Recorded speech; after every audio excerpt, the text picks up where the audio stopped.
I don't know if this is bad lighting or not, so sorry. It's not daytime, so I don't have that natural light like I did on the other video. Um, but hopefully this is good enough. Should I turn on my main light? I'll do it just for y'all. Okay. So back on this. Now this is part 2. So like last video, I didn't really refer to the book. I kind of just did what I could off of memory. But since I don't think a lot happened in part two is just a lot of exposure. Like not enough. It wasn't a lot of storytelling, like in terms of a progressive story, but it was more of exposure about what we already learned about and stuff. So yeah. So here, can't really see it, and I'm not going to try to focus it, but it said the day before the crash. So this is basically the day before the crash, and this is basically told from Polly's POV. So if you remember, Polly is the wife, I think they're married, yeah, the wife of the couple that helped Tegan. Also, I think I'm saying her name wrong, but I'm not sure. Tegan? Because they had said the word Megan, like, in the thing. So I'm like, okay, if he thought it was Megan, then whatever. But I'm gonna just keep saying Tegan. So here's the first big, not the first big deal, but like the first notable honorable mention. So basically 2 new characters were introduced, Sadie and Mitch. And so they are dad and the daughter. So Sadie's the daughter, Mitch is the dad. And they live like a mile down. Like this is like one of those really long roads where the house is like you can't even see the other house from where you're standing. So I guess they live like a mile away or like some ways down. And so I guess Mitch isn't really a good father. I guess, you know, he doesn't really take care of Sadie. So with that being said, Polly takes care of Sadie. Not like take care, but if Sadie comes by, then she'll give her something to eat, bathe her, I guess. In particular here, Sadie came like after school, I guess, or she just came, I don't know. And Polly let Sadie help her cook, and then after they were done cooking, she gave her a bath. Or I don't think she like gave her a bath, like bathed her. I think she just like put the bubble bath in, and then she like left the room, and then let the girl get in the tub, and then got back in to like help her do her hair or something like that. But yeah, the girl was like dirty, knots in her head, clothes messed up, holes in her shoes. She was skinny, so she don't be eating. So her father is like really neglectful. But they've already been told not to mess with the daughter. Like, you know, dad has already told them to stay away from his daughter, even if he doesn't take care of her. So when Hank, Polly's husband, came home, and he noticed that she was still tending to the child anyway, he didn't really like say much. He was just like, you know not to do that, that's gonna cause trouble. And it did in fact cause trouble. So okay, the next major thing, this is chapter 21. So the next major thing is that we know, well, I don't know if I told you, but we know that Polly used to take care of her mother when her mother had, I guess, like cancer or something, breast cancer. So she took care of her mother in their basement. They like kind of turned their basement into like a hospital-ish room. And yeah, so I guess her mother died down there, and so she said that every time she passes by the basement, she kind of feels like a spiritual presence, but that's as spiritual as she gets. Like she doesn't do like seances, and her words. She said she don't really do all the other stuff, but every time she walks past the basement, she kind of feels like her mother's presence. But that's pretty much all. I mean, I don't know how significant that is to the story. She did love her mother dearly. Her mother was really dear to her. Her mother loved her and everything. Her mother knew. I'm about to spoil it for y'all. Hold on, never mind. But yeah, so her mother was really by her side a lot, and so obviously her passing was bad. So basically, next was she got a phone call from her friend who works at the hospital that she used to work at. And so this is where the tea starts. This is where things start coming together.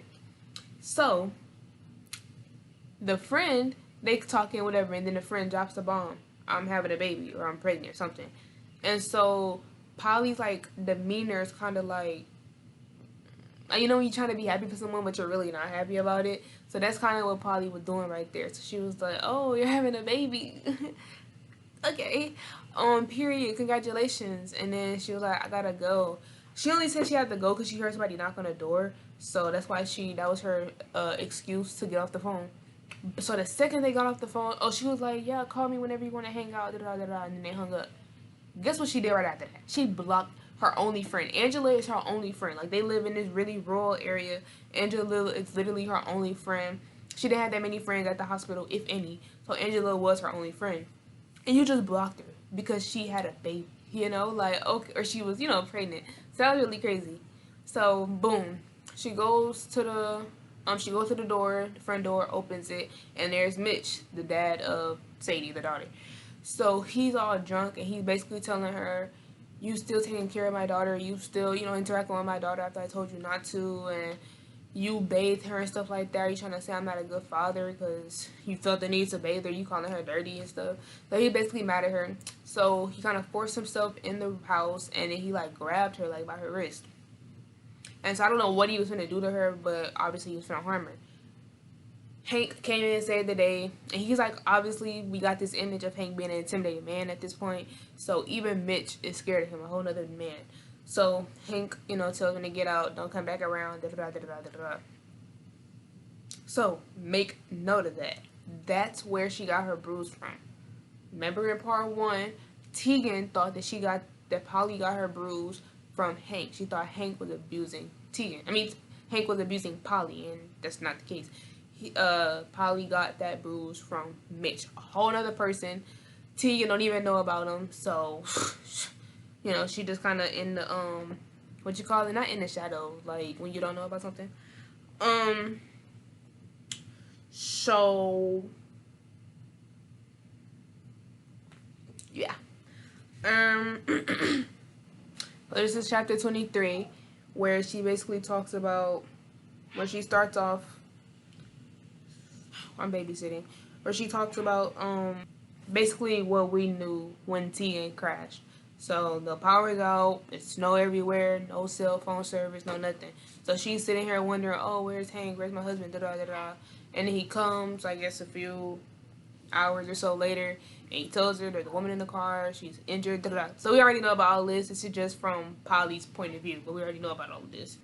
So another honorable mention at the end of chapter 23 is that Polly notices that Tegan is pregnant, and she's kind of like, she says, despite how absolutely miserable she looks, I feel a sharp jab of envy. So despite her literally broken ankle, going through pain, broke, poor, everything just going wrong for little Tegan, Polly still feels a little bit envious because she has a baby. So here's chapter 24. And this is where they take her down to the basement. Take Tegan down to the basement. And she basically just being fake about, like, every conversation that they had in part 1. It was pretty much just fake. Like, the feelings about it were just fake. Polly was never really happy about Tegan. Like, oh my gosh, you have a baby. She never felt that way. She obviously felt salty about it. And just acted like she was, you know, like, wow, so cool. So the rest of chapter 24 is basically Polly just being like making assumptions. So here are the 3 assumptions, or the 3 things that leads to Polly's conclusion. So we know that, well, I don't know if I told you guys, but we know that Tegan had whiskey in her purse, but that was never hers. That was her brother's that he left when he last visited her. So since she was supposed to be visiting him, you know, that's the whole point of this. She's supposed to be visiting him. She took the whiskey and put it in her purse to give it back to him. But I don't know if it was during the crash or when, but the whiskey spilled all over her purse. So Polly went through her purse, and Polly is the reason why Tegan doesn't have her phone or her pepper spray. Polly took the pepper spray and the phone. And in part 1, they had us thinking that it was Tank. So, yeah, while she was going through her purse, she noticed the whiskey, and she was like, oh my god, this girl's an alcoholic while she has a baby, you know? So that was red flag 1 for Polly. Red flag number 2 for Polly was the fact that Tegan asked for medication. So she just asked for something, like, she obviously knows, we all know that medication can affect the baby. So she just asked for like something that could like deal with the pain as much as possible. But once Polly brought Tegan the medication, Tegan was like, you know what, I actually shouldn't risk it. So she ended up not taking the medication that entire night, or whenever it was brought to her. I think it was at nighttime now. But either way, Polly was like, initially like, you have a baby and you're trying to take medication. So that's her second red flag. So she's really like, girl, Tegan, you do not want this baby. You do not care about this baby. Like, girl. So that was her second red flag. And then I think her third red flag was when Tegan lied to her about having a husband. In part one, she was like, oh yeah, Jackson's my husband. So Polly, called, peeped it. She peeped that Tegan didn't have a wedding band or whatever. And then she also did research on Tegan and found out that she doesn't really have a boyfriend even. So yeah, so those were her 3 red flags. She was like, you're a single mom, you're an alcoholic, you're taking medication, you don't even care about the child. Oh, and then the tuna. You know that Tegan used to eat tuna back at her home. And so when she asked for tuna again, Polly was like, you know tuna's bad for the baby, mercury and all that. So are you asking for tuna? So yeah, so all those things led Polly to the conclusion that Tegan does not care about her child. She does not want this baby. And then obviously, since the pregnancy was unexpected and unwanted, Polly's like, yeah, you definitely don't want to take care of this baby. So that's what she has in her mind at this point.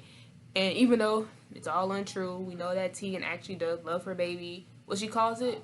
Little tuna or something. Like, she actually really does care about this baby. And that's all she's, once the baby's had, she's going to dedicate her whole life to this baby. So we know that she cares about her baby.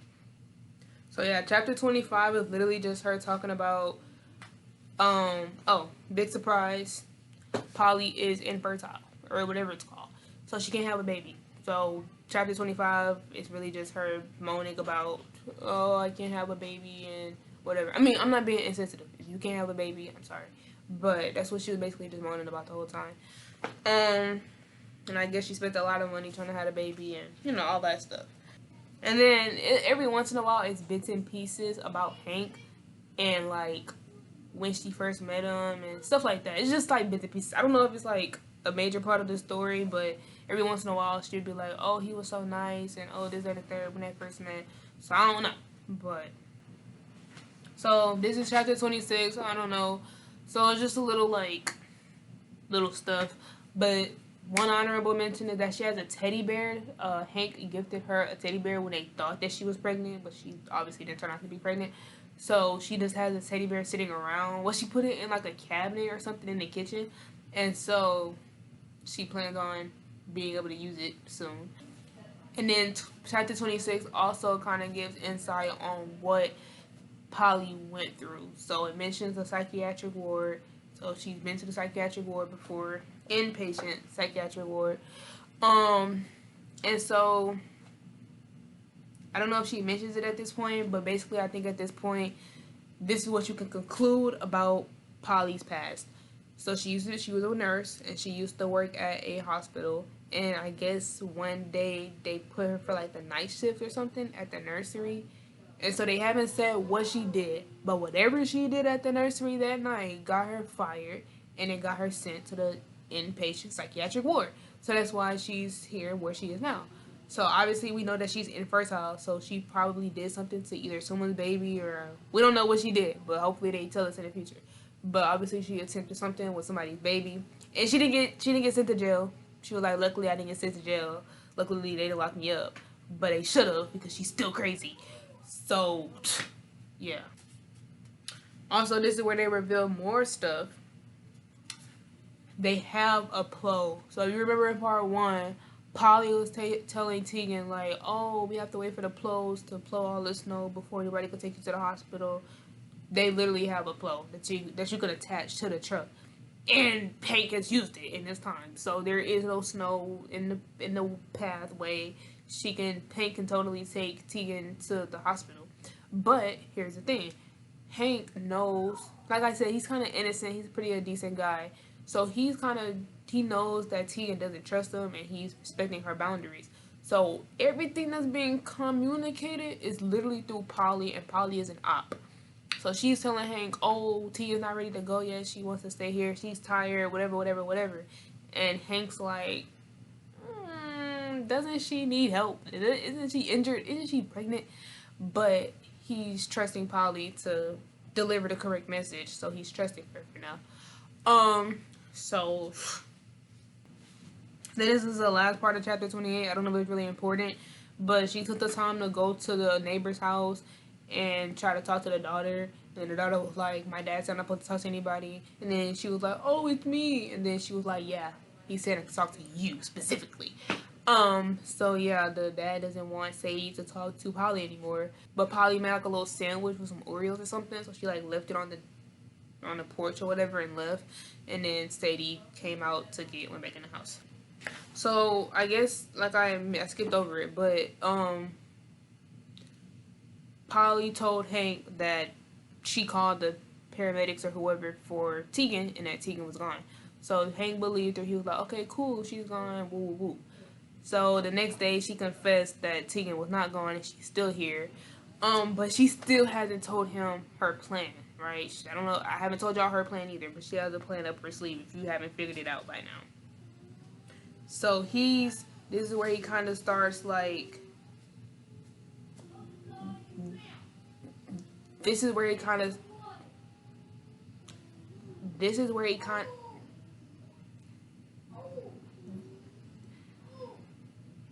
I'm sorry if you could hear a freaking kid in the background.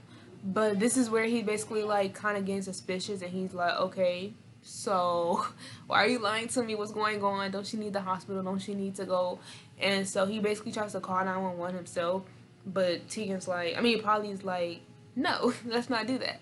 She's like, let's just keep her a little bit longer. She doesn't want to go to the hospital, or, you know, she shouldn't have to deal with that. She wouldn't be able to pay the bills or whatever she's talking about. So she's trying to convince him to let Tegan stay and, you know, not go to the hospital. So then she threatens him and she basically says, I'm going to call the cops and tell them what you did. So they haven't told us what Hank did, but apparently Polly was in on it too. So they're partners in crime on whatever they did. But Hank has been in jail before, like a while back. I guess maybe like assault. He like punched someone because they were flirting with Polly or something. And so he basically did not like, he was only in prison for like 2 months, or prison and jail, I don't know, whatever he was at. He was only in there for 2 months and he hated it. So he don't want to go back. So that blackmail was enough to get him to not go for that phone no more and not call the hospital no more. So yeah, he really don't want to go back to prison or jail or whatever. And I guess whatever crime they did was really bad that it's gonna send them to jail. Now I don't know if she's ready to take both of them down just to keep, you know, just to, cause if he was like, your signature's on it too. So I don't know what they signed. I don't know what they talking about. But whatever it is, they either gonna both go down for it or only Hank. But that's where part 2 stopped at, with Hank being blackmailed as to not call the cops. As to not call the hospital for Tegan. So if you haven't figured it out by now, Polly wants to take Tegan's baby. She thinks that Tegan is unfit for the baby. She believed that Tegan doesn't even want the baby just because it was expected and all that. And all of this roots from her inability or infertility. And yeah, so that's her plan. She hasn't told Hank yet, so Hank doesn't know. And Hank isn't really stressing about the fact that they don't have a child. Like, obviously, if they were to have a child, he'll be, you know, cool, take care of it, cool. But he's not like as eager as Polly is. Polly is the one that also wants a child so bad.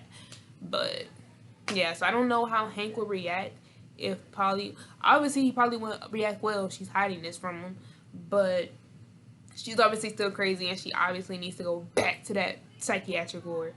So yeah, she's trying to take Tegan's baby, and I don't know what she plans to do with Tegan after that, but she plans to take Tegan's baby.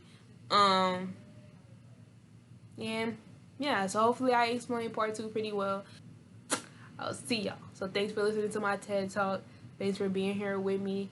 I actually do like this. I like this scenery and I like this setup. And I like looking at myself. But yeah, thanks for watching.